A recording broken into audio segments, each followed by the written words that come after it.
భర్తకు దుబాయ్లో ఉద్యోగం, లక్షకు పైగా జీతంతో ఆమెకు ఐటీ జాబ్, బంగారం లాంటి ఇద్దరు పిల్లలు, ఆర్థికంగా ఇబ్బందులు లేవు. మరి ఆ తల్లికి ఏ కష్టం వచ్చిందో ఏమో, ఇద్దరు పిల్లలను గుండెలకు హత్తుకొని గూడ్స్ రైలు కింద పడి సూసైడ్ చేసుకుంది. చర్లపల్లి రైల్వే స్టేషన్ పరిధిలో జరిగిన ఈ ఘటన తెలుగు రాష్ట్రాల్లో సంచలనం రేపుతోంది, కన్నీళ్లు పెట్టిస్తోంది.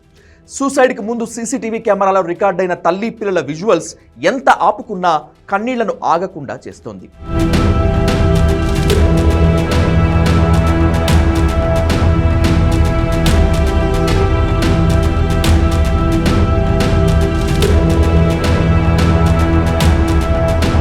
చెంగిచెర్లకు చెందిన విజయారెడ్డి ఓ సాఫ్ట్వేర్ కంపెనీలో టీమ్ లీడర్గా వర్క్ చేస్తున్నారు. ఆమె భర్త సురేందర్ రెడ్డి దుబాయ్లో ఓ ప్రైవేట్ కంపెనీలో జాబ్ చేస్తున్నారు. వీళ్లకు కూతురు చేతనారెడ్డి, కుమారుడు విశాల్ రెడ్డి ఉన్నారు. జనవరి 30న కొడుకు కూతురును హాస్టల్ నుంచి తీసుకొచ్చిన విజయారెడ్డి రాత్రి 11:30కు చర్లపల్లి రైల్వే స్టేషన్కు చేరుకున్నారు. ప్లాట్ఫామ్ దాటి దాదాపు 4 కిలోమీటర్లు నడుస్తూ వెళ్లారు. అర్ధరాత్రి 1 గంటకు ఇద్దరు పిల్లలను గుండెలకు హత్తుకొని గూడ్స్ రైలు కింద పడి చనిపోయారు విజయారెడ్డి. ఎందుకు చనిపోయిందో తెలియటం లేదు. తాను మాత్రమే కాకుండా పిల్లలను ఎందుకు బలి తీసుకుందో అర్థం కావటం లేదు. ఈ ఘటన ఇప్పుడు తెలుగు రాష్ట్రాల్లో ప్రతి ఒక్కరి మనసును మెలేస్తోంది. తల్లి పిల్లల మరణంపై రకరకాల అనుమానాలు వినిపిస్తున్నాయి.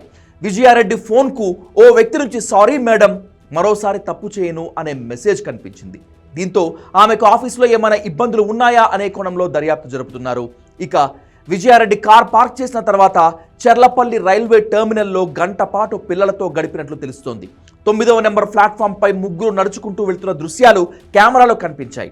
కారులో లభించిన పార్కింగ్ స్లిప్ వెనుక విజయారెడ్డి రాసిన సూసైడ్ నోట్ కనిపించింది. తన చావుకు ఎవరూ కారణం కాదని, జీవితం భారంగా ఉందని, ఇష్టం లేని జీవితం గడపాలని లేదని రాసి ఉన్నట్లు తెలుస్తోంది. అసలేం జరుగుతుందో, ఆ తల్లి అలా ఎందుకు చేసిందో అర్థమయ్యే లోపు ఆ పిల్లలు చనిపోయి ఉంటారు. ఈ ఆలోచనే ఇప్పుడు ప్రతి ఒక్కరితో కన్నీళ్లు పెట్టిస్తోంది. చనిపోవడానికి ముందు ఆ పిల్లలు ఏం చేసి ఉంటారు, ఆ తల్లికి ఎలా నచ్చజెప్పాలని ప్రయత్నించి ఉంటారో ఊహించుకుంటేనే గుండె తరుక్కుపోతుంది. ఎన్నో సందేహాలు ఇప్పుడు తెర మీదకు వస్తున్నాయి. ఇంత రాత్రి రైల్వే స్టేషన్కు ఎందుకు వచ్చాం, అసలు ట్రాక్ పక్కన ఎందుకు నడుస్తున్నామని వాళ్ళు ఖచ్చితంగా ప్రశ్నించే ఉంటారు. ఇంటర్ చదువుతున్న పిల్లలు గట్టిగా అనుకుంటే వాళ్లకు ఉన్న బలంతో తల్లిని పక్కకు లాగేసి ఉండగలరు. కానీ అలా చేయలేదు. తల్లి గుండెలకు హత్తుకునే చావును ఆహ్వానించారు. అసలు పిల్లలకు ఏం చెప్పి ఆ తల్లి ఆత్మహత్యకు ఒప్పించి ఉంటుంది, కారణం ఏమై ఉంటుందనే ప్రశ్న ఇప్పుడు ప్రతి ఒక్కరిని వెంటాడుతోంది. ఆర్థిక కష్టాలు లేవు, భార్యాభర్తల మధ్య గొడవలు కూడా లేవు. అయినా సరే ఎందుకింత అఘాయిత్యం చేసినట్లు? పిల్లలు ఏం చదువుకుంటారు?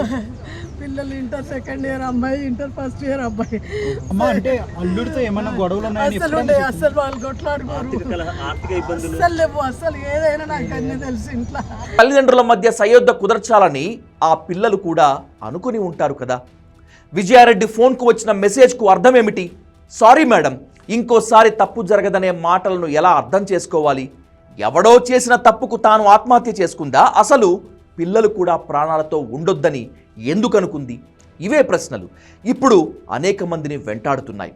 ఇంటర్మీడియట్ చదువుతున్న పిల్లలు భవిష్యత్ గురించి ఎన్ని ఆశలు పెట్టుకొని ఉంటారు, ఎన్ని కలలు కని ఉంటారు.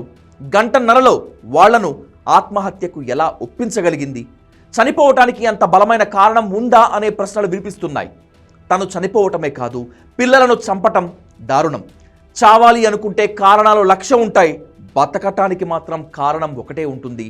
అదే మనం మనుషులం అనే కారణం. ఆత్మహత్య చేసుకోవటం నేరమే కాదు, పాపం కూడా. మతాలు చెప్పినా, సైన్స్ చెప్పినా ఇదే నిజం, ఇది మాత్రమే నిజం. కడుపున పుట్టిన పాపానికి ఎదిగిన పిల్లల జీవితం నలిపేసిందా తల్లి? ఇంత నిరాశ నిస్పృహలు ఎందుకు? బతుకంటే పోరాటం. ఈరోజు బాగుండకపోవచ్చు, రేపు కూడా కష్టంగా అనిపించవచ్చు, ఎల్లుండి మాత్రం ఖచ్చితంగా బాగుంటుంది. ఇంత చిన్న లాజిక్ ఎలా మిస్ అవుతున్నారు? కష్టం తర్వాత సుఖం, చీకటి తర్వాత వెలుగు, ఈ జీవన సూత్రాన్ని ఎందుకు మర్చిపోతున్నారు? ఇవే ప్రశ్నలు చర్లపల్లి ఘటన తర్వాత ప్రతి ఒక్కరిలో.